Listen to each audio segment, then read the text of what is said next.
The song you're listening to right now is Tommy Emmanuel's version of Classical Gas. He first recorded it on his 1995 album, Classical Gas, but it was written and recorded by Mason Williams and members of the Wrecking Crew in 1968 on his album, The Mason Williams Phonograph Record.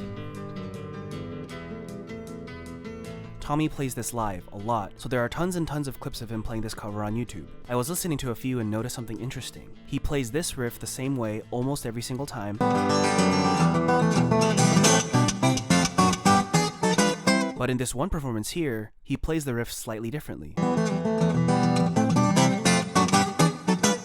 It's a cool change to what is already a pretty difficult syncopated riff, but when I thought about how to write it out, I ran into some issues. This would probably be the simplest way to write this out, but to me, it feels like he's jumping this chord just a bit ahead. If you wanted to be pedantic about it, which we all know I love to do, this is probably closer. But then, we need to think about intent. If Tommy Emmanuel wrote this out at all, he probably wasn't writing out with quintuplets. In some ways, this might be all the information you need, or even this. Sheet music doesn't necessarily communicate feel all that well. And if your feel sucks, you just suck.